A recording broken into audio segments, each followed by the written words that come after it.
I'm Amanda Collins, 33 years old, and to be honest, I've grown used to the feeling that at every family gathering I stand a little apart, watching from the sidelines. It's easier that way. That night, I arrived early, helping my mom set out plates in their big house outside Seattle, just to keep my hands busy. I knew this dinner wouldn't be simple. Madison, my younger sister, was going to formally celebrate her engagement, and every relative, close and distant, was invited to sit at the same table. I had been bracing myself all week for the little barbs she always finds a way to throw. Madison knows how to shine, how to take up space in a room, and how to cut deep with a smile, especially when it comes to me. Still, I came, however hard it was. She's my sister, and this is family. By 7 o'clock, the house was full of voices and laughter and the smell of food. I stood with a glass of wine in the corner, watching as they made their entrance. Madison in a champagne-colored dress, and next to her Ethan, her fiancé, tall, calm, self-assured. The crowd's attention belonged to them from the moment they stepped in. I hoped it would stay that way. But when Madison's eyes found me, she came straight over, hugged me, and said loudly enough for everyone nearby to hear, "And here's our judge, always alone, always watching everyone else's life, certain she knows better than anyone." I swallowed hard, forced a smile, and told her I was happy for her, while inside that old knot of tension tightened again. At dinner, the room was loud with stories and toasts, but I could feel her gaze on me all evening. She was waiting for a moment to strike. It came when dessert was served. She turned to me, her smile sweet and sharp. "Tell me, Amanda," she said, in a voice that cut through the table's chatter, "don't you ever feel like it's wrong to judge parents when you don't have kids yourself? How can you possibly understand them?" The room went quiet. My hands went cold. Before I could even answer, she went on, "Maybe you just don't have time for a personal life, always hiding behind your work. Or is it that you just can't?" The words landed like a shot. She knew. She knew why children were not in my future, and still she went straight for it. That was when something I never saw coming happened. Ethan, who had been polite and quiet the entire evening, set his napkin down and stood up. His voice wasn't loud, but it carried a steel edge. "Enough. Amanda, I think you need to tell them what really happened 5 years ago. They need to hear it from you." For a moment, I couldn't move. I looked up at him, confused at first, then aware of the silence spreading around the table like ice. No one moved. Madison tried to laugh, but there was a crack in her voice. "Ethan, what are you doing? This isn't the time or place." He kept his eyes on me, not on her. "Amanda," he said again, calm but firm, "I know you've been carrying this secret to protect your family, but you've been silent too long. It's time they know the truth." All at once, every pair of eyes was on me. Inside, everything was turning upside down. For 5 years, I had carried this alone, burying it as deep as I could. And now, with one sentence, he had brought all of it to the surface. From the very beginning, the two of us were different in ways that seemed to shape how everyone treated us. I was the older sister, the dependable one, the one who learned early that good grades and quiet behavior were the only ways to get approval. I followed the rules without being told, made my bed, did my homework before dinner, volunteered to help Mom in the kitchen or Dad in the yard. My teachers sent home perfect report cards, and I thought that meant I was doing everything right. Then Madison came along, 2 years younger, all big eyes and a laugh that could charm a room. She didn't care about the rules because she never had to. She was bold in ways I never was, saying whatever she felt, breaking curfew, turning up at home long after she was supposed to, and watching our parents' anger dissolve as soon as she smiled. When she forgot an assignment, a teacher would tell her how lucky she was to be so full of life. When she failed a class, Dad would shake his head and say she just needed to find herself. I, on the other hand, could bring home an A- and get a lecture about losing focus. I told myself it didn't matter, that she was just different. But little by little, the difference grew into a canyon. I wanted to protect her, and she wanted to be free of everything, even me. As we got older, that pattern solidified, and so did our roles. In high school, I was in the library, signing up for debate and internships, while she was out at parties, always in the center of a group. My parents would cover for her, make excuses for her, while I learned to keep my mouth shut. I thought that maybe, when I left for college, everything would balance out. I worked 2 jobs to pay my way through school, because the money they had saved was being held just in case. Madison needed it. I didn't resent it at first. I was proud that I could do it on my own. Every holiday, I came home exhausted from trying to make something of myself, only to hear that Madison had gone to California for a music festival, or decided to take a break from community college. Her adventures were always funny stories for everyone to enjoy, while my stories were brushed aside. And yet, I loved her, even when she borrowed money from me and never returned it, even when she charmed her way into the attention of men I was dating and then disappeared with them. I forgave her. It was always the same excuse. She doesn't mean it. She's just finding herself. But a small, quiet part of me started to wonder when anyone would expect her to grow up, when anyone would expect her to give instead of taking. By the time we were both out in the world, those differences had become the story of our lives. I became the one they could rely on, the one who never asked for anything, and she was the one they worried over, the center of every conversation. If I called, they answered, but their voices always carried the tension of waiting for her next crisis. Even when I was in law school, even when I graduated at the top of my class and passed the bar, our family gatherings were never about me. They were about what Madison was doing next, even when what she was doing was falling apart. When I accepted the position as a family court judge, I thought maybe for once they'd be proud of me in a way that stuck.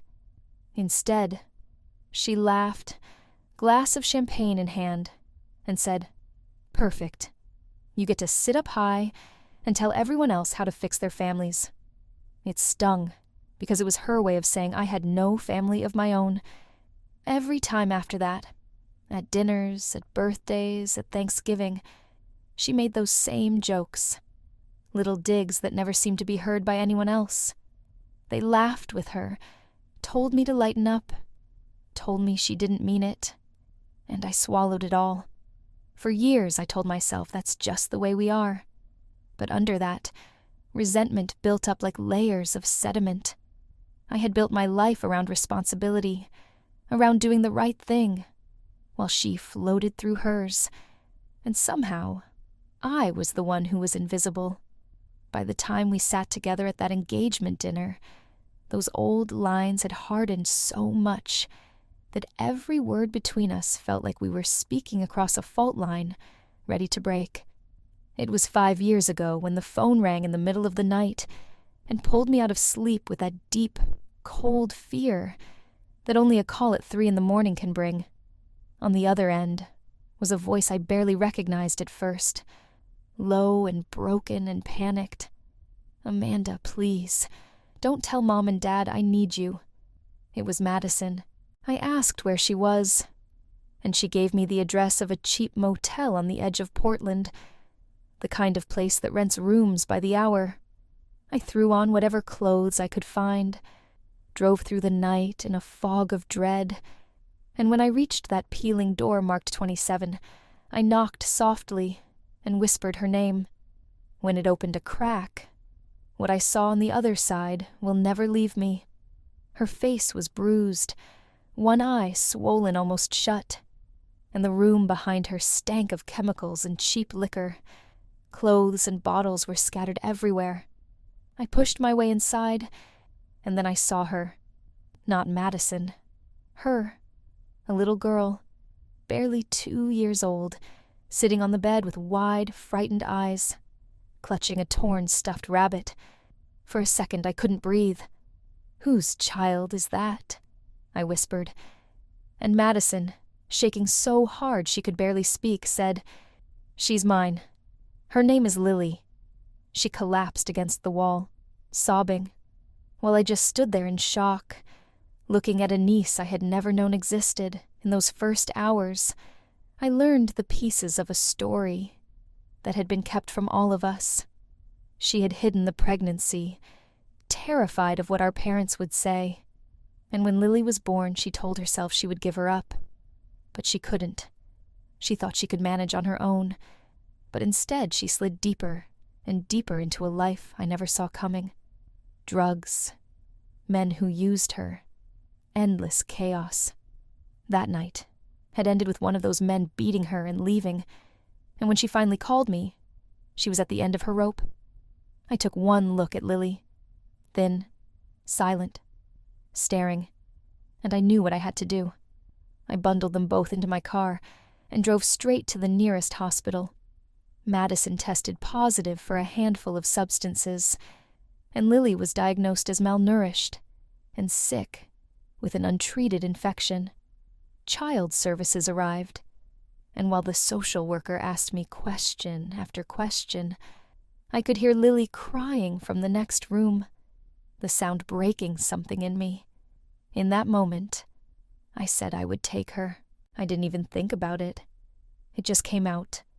I'll take her. I'll keep her safe while Madison gets help. I signed every paper they put in front of me, and by morning, I was holding a small child who clung to me like I was the only safe thing left in the world. That was how I became, almost overnight, a mother. For months, while Madison went into a rehab program, I rearranged everything in my life around Lily. She came to court with me. She sat on my lap while I read case files. She woke screaming from nightmares, and I would rock her until she went back to sleep. Slowly, the fear in her eyes began to fade. Slowly, she started to laugh, and in that time, I fell in love with her completely. Then, 8 months later, Madison came back. She was clean, healthy, smiling, and standing next to her was a man she had met in treatment, someone who looked stable, someone she said wanted to build a family with her. She stood in my apartment and told me she was ready to be Lily's mother again. I wanted to believe her. I wanted to trust that she had changed. I told her that Lily was fragile, that she needed consistency, that ripping her away could be damaging. But Madison insisted. She said she was ready, that she would keep Lily safe, that she would do everything right this time. And deep down, as much as I wanted to keep that little girl with me, I knew I had no legal right. I was just her aunt. So I made the hardest decision of my life. I let Lily go. I hugged her, whispering that I loved her, promising I'd see her soon. Madison moved with her new boyfriend across the country. For a few months, there were updates. Photos, short calls, video chats where Lily would hold the phone and tell me about the toys in her new room. But slowly, the calls grew fewer. The updates stopped. Text messages went unanswered. Months passed, and my fear grew that I was losing her all over again. After a year, there was nothing, just silence. I told myself that Lily was happy, that Madison was finally doing right by her. I had to believe that. I threw myself into work, because that was the only thing left I could control. But that night at the motel, and the months that followed, left a mark on me that never faded. I carried the memory of holding Lily close, the smell of her hair, the way her small hands clung to my shirt as though I was her only anchor, and I kept all of it locked away, never speaking of it to anyone, until the night of Madison's engagement dinner, when the past walked right up to the table and demanded to be told. The evening of the engagement dinner had the kind of winter chill that clings to you even when you step into a warm house.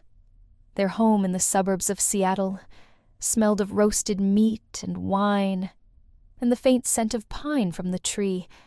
My mother still insisted on keeping long past the holidays. By the time I arrived, everything was already in motion. Aunts and uncles gathered in small clusters, cousins talking over one another, the table set with candles that flickered against the glass.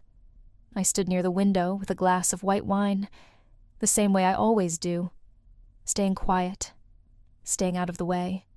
I saw Madison the moment she walked in.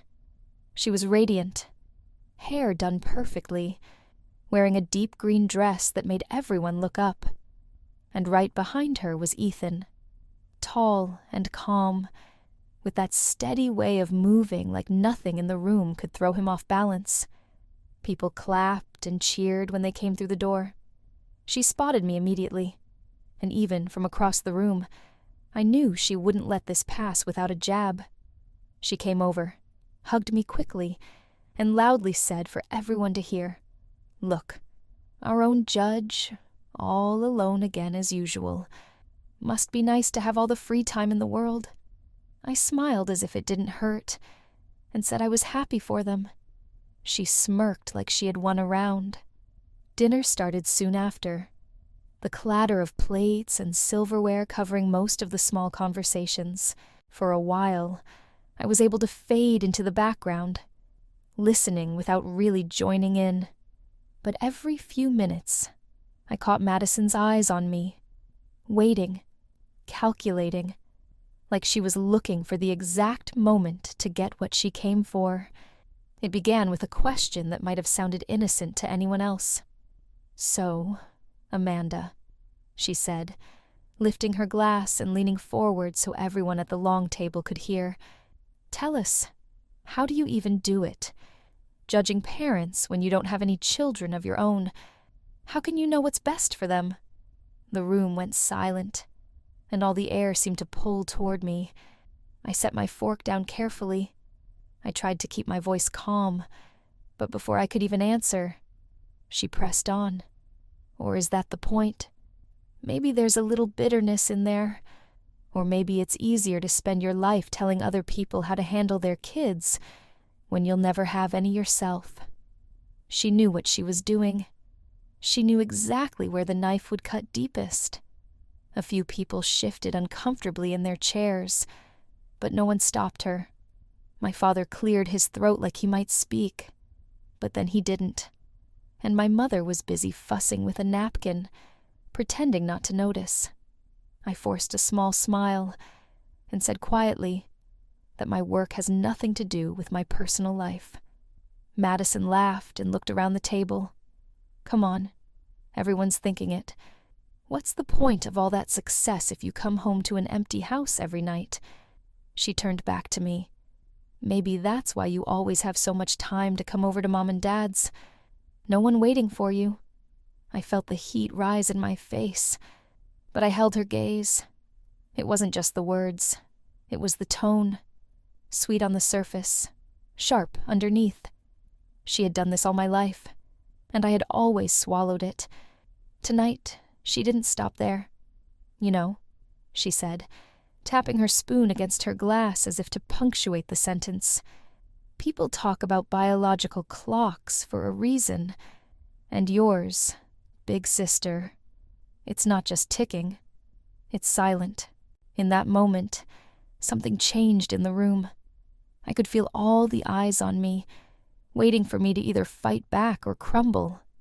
But before I could do either, Ethan pushed his chair back. The sound was sudden and heavy, and when he stood, his height made the entire table look up. He set his napkin on the table slowly, deliberately, and then he looked straight at me, not at her. "That's enough," he said, his voice quiet but unyielding. "Amanda, you need to tell them. Tell them what happened 5 years ago." It was like time froze. Madison blinked, completely thrown. "Ethan," she said quickly, forcing a laugh, "this is not the time or place." But he wasn't listening to her anymore. His eyes were locked on mine, steady and unrelenting. "You've been carrying this by yourself," he said. "You think you're protecting everyone, but all you're doing is letting her get away with it. Tonight is the time." The table was silent. All I could hear was the sound of my own breathing, fast and uneven. Madison's face lost some of its color. "Ethan," she said again, softer now, "I don't know what you think you know, but you're wrong." He still didn't look at her. He looked only at me. And for the first time since this dinner began, I felt the weight of 5 years pressing down on me all at once. I could feel the blood pounding in my ears, the tension building in my chest, and I knew I had no way out. He had dragged everything I had locked away right into the middle of the room, and suddenly all the walls I had built around it were cracking. 5 years of silence, 5 years of swallowing pain and pretending to be fine, 5 years of protecting someone who never protected me, and it was all here, in this room, waiting to come out. I could feel everyone watching me, the room holding its breath, and I realized that no matter how badly I wanted to stay silent, there was no way to put this back in the box. My voice came out steadier than I expected as I told them about that night 5 years ago. The phone call that woke me at 3 a.m, the sound of Madison crying and begging me not to tell our parents, the address of a grim motel on the edge of Portland. I told them how I found her bruised and barely standing, the bottles, the smell of drugs in the air, and then, as if it had been waiting for this moment to finally exist out loud, I told them about Lily, the little girl on the bed, no older than 2, with a rabbit clutched to her chest and fear written all over her face. I said the words that had been lodged in my throat for 5 years. "She's my niece." I explained how I drove them to the hospital, how Madison tested positive for half a pharmacy, how Lily was so sick and malnourished that the doctor said she was lucky she'd been found when she was. I told them how the social worker asked me what I wanted to do, and without even thinking I said, "She comes home with me," and that's exactly what happened. I took Lily home, and overnight my life became something else entirely. I told them about the first months, how Lily wouldn't speak, how she woke up crying every night, how she wouldn't let me out of her sight. I told them about watching her slowly start to laugh again, about hearing her say my name for the first time. For 8 months, I was her mother in everything but name. Then Madison came back, clean and bright and ready to be a mom again, and I thought I was doing the right thing when I handed Lily over. I thought I was helping her start a better life. I explained that after that, Madison and Lily moved away. At first, there were video calls and photos, stories about Lily's new room, new toys, new routines. But the calls slowed down. The messages came less and less often, until one day they stopped altogether. And then there was nothing. No way to reach her. For years I convinced myself Lily was fine, that she was safe, that Madison was keeping her promise. I said all of this while my family sat frozen around the table. My father stared at his hands. My mother's lips moved, but she didn't say a word. Madison tried to interrupt me once, twice, but Ethan stopped her with a single look. When I finished, when the last piece of my secret was out in the open, I felt like I'd been hollowed out. I wasn't expecting the silence that followed, how deep it was, or how much it hurt. Then Ethan stepped forward, and his voice was as calm as it had been when he asked me to tell the story, but there was something in his eyes that was harder than steel. What Amanda doesn't know, he said, is that I've seen the records. I found them last week while I was working a case. Madison turned on him, panic sharp in her voice. Ethan, no, stop. He didn't even look at her. Lily isn't with Madison. She hasn't been for a long time. The words slammed into me, but he kept going. 3 years ago, after her relationship ended, Madison left Lily with a man who wasn't her father. Eventually, he called social services. Lily went into foster care, and she's been there ever since. For a moment, I couldn't breathe. Everything else disappeared. The table, the house, the chatter. And all I could see was that little girl in the motel, terrified and clinging to me. My mother whispered, "What?" Barely loud enough to hear. My father stood up as if he needed to move, but didn't take a single step.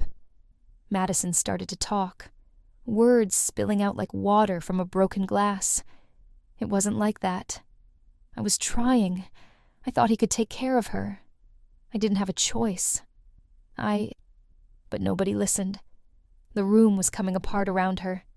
People started excusing themselves, pushing their chairs back, murmuring that they should leave, that this wasn't for them. One by one they left, eyes darting between us, not sure who to comfort, not sure what to say. In less than 10 minutes, the crowd had thinned to nothing. The house that had been so full a moment ago was silent, except for the sound of my mother crying softly. It was just us now. My parents, Madison, Ethan, and me. I looked at Madison, and I didn't see my sister anymore. I saw the person who had taken that little girl from me and let her fall. I asked her, my voice shaking, "How could you not tell me? How could you let her end up in the system when you knew I would take her back in a heartbeat?" She stared back at me, tears on her cheeks, and for a moment there was no fight in her. I was ashamed, she said, and all I could think was that shame was worth more to her than Lily had been.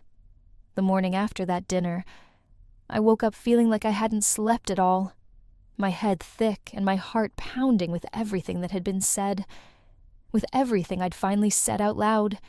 For years, I had hidden all of it, thinking silence would somehow protect us all. And now, it was out in the open, and I felt stripped bare. My phone had been buzzing since early morning. Texts from my mother, missed calls from my father. But I ignored everyone. I couldn't bear to hear another word about protecting appearances. Instead, I answered only one call, the one from Ethan. He asked if I would meet him for coffee, and though every part of me wanted to stay in bed and shut out the world, I agreed. We met in a small cafe in Seattle, the kind of place that stays quiet no matter how busy it is, with the soft clatter of cups and a steady hum of music that makes it easy to talk. He sat across from me, looking exhausted, his hands wrapped around a mug, like it was the only thing keeping him grounded. For a while, neither of us said much. Then he told me that what he said last night wasn't just to expose Madison. He said he'd already contacted someone he trusted in child services, someone who could help find out where Lily was now. "I can't imagine what it felt like for you to hear all that," he said. "But we can find her, Amanda. We can make sure she's all right." It was the first time since the night before that I felt something break through the fog. We talked for hours, planning, making lists of calls he would make, and what I would need to do. It was strange, sitting across from the man who had been supposed to marry my sister, and realizing that in a single evening, everything had changed. It took days, and every hour that passed felt like a year. We waited for calls back, emails from people in the system, updates that seemed to come so slowly. It was like wading through mud. Finally, late one afternoon, Ethan's contact found a current placement. Lily had been living with a foster family just outside the city for almost 8 months. The next morning, I drove there, hands tight on the steering wheel the entire way, barely able to see the road through my own thoughts. I kept imagining what she might look like now. She'd be 7, taller, older, a child I might not even recognize anymore. The house was a single-story place with toys in the yard and chalk drawings on the driveway, signs of a life that felt stable and warm. I sat in the car for a long time before I could get out, my heart pounding so hard it hurt. When I finally knocked on the door, it was answered by a woman in her 50s with kind eyes. She knew exactly who I was the moment I said my name. She introduced herself as Eleanor and invited me in, and we sat in a modest living room while she told me about Lily. She said Lily was bright and clever, but wary, slow to trust after so many changes in her short life. She said Lily sometimes spoke of someone she called Aunt Mandy, someone who used to sing to her. I couldn't speak for a moment because hearing that name was like being pulled back 5 years in an instant. Eleanor said Lily was at school, but would be home in an hour. She warned me gently that Lily might not remember everything right away, that she might be guarded, but that she wanted to meet me when the door finally opened, and I heard the sound of children's voices in the hallway. My breath caught, and then she came in. She was taller now, her hair longer, but the eyes were the same deep brown, the same serious way of looking at people, like she was trying to decide whether or not to believe in them. She stopped in the doorway, half hiding behind Eleanor, and for a second I couldn't move. "Lily," Eleanor said softly, "this is Amanda. Do you remember her?" She just stared at me, her face so careful, so wary, and then in a small voice she said, "Aunt Mandy?" I nodded, tears spilling down my cheeks before I could stop them. "Yes," I whispered, "it's me." She tilted her head a little, as if testing the sound of my voice against her memory. "You used to sing the song about the scared dinosaur," she said, "and make shadow bunnies on the wall." I laughed through the tears and nodded again. "I did," I said. "I never forgot you, not for 1 second." For a long moment she just looked at me, and then, as if something inside her had shifted, she took a small step closer. "Are you going to leave again?" she asked. My throat closed, but I forced the words out. "No, not this time." She studied me like she was trying to decide if she could believe me, and then finally, cautiously, she came close enough that I could hold her hand. It was small, but warm, and she didn't pull away. That first visit was short, but when it was time to leave, she asked if I could come back. I promised I would, and from that moment on, I did. Week after week, visit after visit, we started to build something again. At first, it was just games and books and small conversations. Then she began to talk more, tell me about school, about the drawings she made, about the dreams she had sometimes where I came back. Each time I left, she hugged me a little longer. It wasn't easy. I could see the walls she had built to protect herself, but I was ready to spend however long it took to take them down, brick by brick, so she would know she was never going to be abandoned by me again. When the visits with Lily turned from cautious beginnings into something regular, I realized that this was no longer just about seeing her once in a while. It became clear to me in every smile she tried to hide, in the way she would glance at me to make sure I was still there, that what she needed was permanence, something that wouldn't disappear again.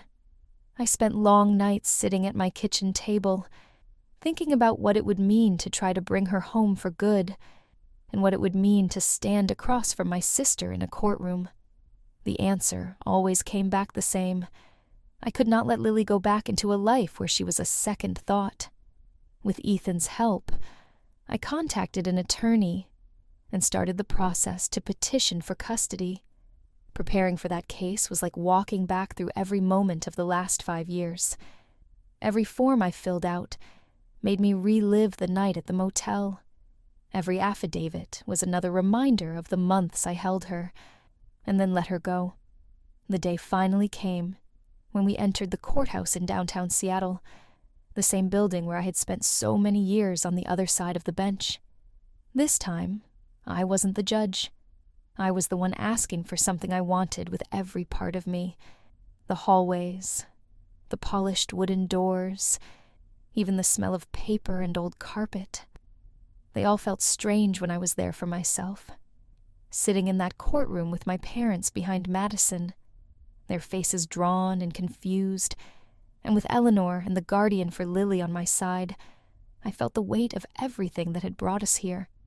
The hearing stretched on for hours. I told the story in full detail. The phone call, the motel, the child I had never known, the months of caring for her, the decision to hand her back, the years of silence. Eleanor testified about Lily's time in foster care, how she had struggled with trust, how much progress she made once I came back into her life. They called Madison to speak, and she tried to make herself sound like someone who had been misunderstood, someone who just needed another chance. But the questions were direct, the evidence clear. She had left her child with someone who wasn't the father, and then cut ties, never once looking back to see if Lily was safe. When it was my turn again, the judge asked me why I was pursuing this now. After all this time, I told her the truth. I said I had let Lily down once, and I wasn't going to let it happen again. I said that love isn't just about blood. It's about showing up and staying. Even when it's hard, I promised that I would give her stability, patience, and every ounce of care I had. For the first time in a long time, my voice didn't shake when I said it. Then the guardian ad litem, the woman assigned to speak for Lily, brought out a simple piece of paper. She said Lily had wanted to say something herself. It was a letter, written with crooked letters in a child's hand. The guardian read it aloud. I want to live with Aunt Mandy, because she always comes back. She always comes back for me. The courtroom was silent, except for the sound of paper rustling when she set it down. When the judge finally returned with a decision, the air in that room felt so tight I could hardly breathe. She said that given the history, given the evidence and the testimony, the court was granting me full custody of Lily. The words didn't feel real, until I heard Eleanor gasp quietly beside me and felt Ethan's hand squeeze my shoulder. Across the room, Madison stood frozen. My parents turned to her, but there was nothing to say. For so long, she had been the one everyone forgave, the one they excused no matter what she did, but this time there was no way to cover it up. The judge gave Madison visitation rights if she followed the rules. But even as those words were spoken, I knew she was too angry to accept them. By the time we walked out of the courthouse, she was already gone, leaving with no goodbye. Outside, the sky was gray, but the city looked different. The courthouse steps felt like the start of something instead of an end. That evening, I drove Lily home. She sat in the back seat staring out the window, quiet at first. And then, as we pulled into my driveway, she asked, "So, this is where I live now?" I turned to her and nodded. "Yes," I said, "this is your home."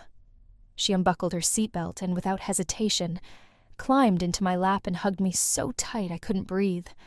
I held her, feeling the weight of everything finally settle into something steady. For the first time in years, there was no more waiting for a call, no more wondering where she was. She was home, and so was I.